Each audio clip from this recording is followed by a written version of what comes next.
Hi! Welcome back RR vlogs. ఈరోజు vlog వచ్చేసి మనము నైట్ మిగిలిన అన్నం పొద్దున్నే రోజు పులిహోర లాగే కాకుండా ఇలా వెరైటీగా ఇవాళ అన్నం తాలింపు అయితే వేయబోతున్నానండి. రోజు ఒకేలా కాకుండా ఇలా డిఫరెంట్‌గా చేసుకోవచ్చు.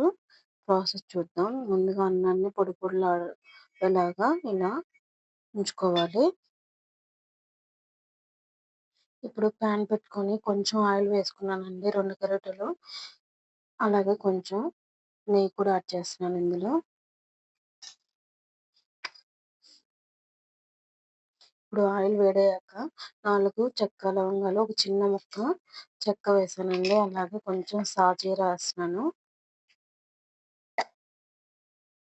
ఇప్పుడు ఇందులో క్యారెట్, ఆనియన్స్, పచ్చిమిర్చి యాడ్ చేసుకుంటున్నానండి. ఇవి లైట్ గా మనకి గోల్డెన్ కలర్ వచ్చి రావాలి.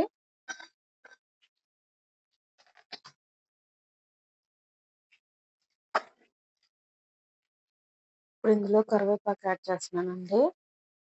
ఇప్పుడు ఇందులో అల్లం వెల్లుల్లి, కొంచెం కొబ్బరి మిక్సీ పట్టుకున్న ఒకటిన్నర స్పూన్ అయితే యాడ్ చేశానండి. ఇదంతా పచ్చివాసన పోయేంత వరకు వేయించుకోవాలి. ఇప్పుడు ఇందులో టమాటాలు ఒకటి సన్నగా కట్ చేసుకుని యాడ్ చేసుకున్నాను. ఇది టమాటా కూడా మెత్తగా నాకు వేగాలండి. ఇప్పుడు ఇందులో నేను ఒక బిర్యానీ ఆకు ఇలా సన్నగా తుంచుకొని వేసుకున్నానండి ఫ్లేవర్ కోసం. ఇప్పుడు చిటికెడంత పసుపు, ఇప్పుడు ఒక అర స్పూను కారం అండి. మనం పచ్చిమిర్చి ఎక్కువ యాడ్ చేసుకున్నప్పుడు కారం తగ్గించేసుకోవచ్చు. చూసుకొని యాడ్ చేసుకోండి.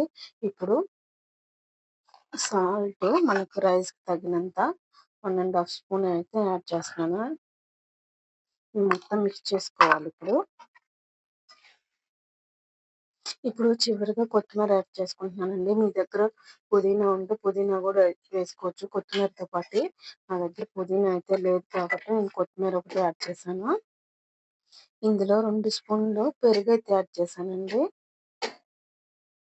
మనకి మసాలా అంతా వేగాక ఇప్పుడు రైస్ యాడ్ చేసుకొని, ఆ మసాలా అంతా మనకి రైస్‌కి పట్టేలా కలపెట్టుకోవాలండి.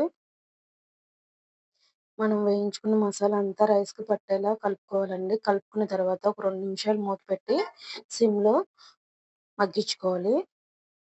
మీకు ఉప్పు, కారం సరిపోకపోతే కొంచెం ఉప్పు, కారం ఈ స్టేజ్‌లో యాడ్ చేసుకోవచ్చండి. వేసుకొని మళ్ళీ ఇంకొక నిమిషం మనం మసాలా అంతా రైస్‌కి పట్టేలా మగ్గించుకుందాం. మీకు రైస్ అయితే రెడీ అయిపోయిందండి. మీకు ఈ వ్లాగ్ నచ్చినట్టయితే ఆర్ఆర్ వ్లాగ్ ఛానెల్‌ని సబ్స్క్రైబ్ చేసుకొని, లైక్ చేసి, షేర్ చేసి సపోర్ట్ చేయండి ఫ్రెండ్స్.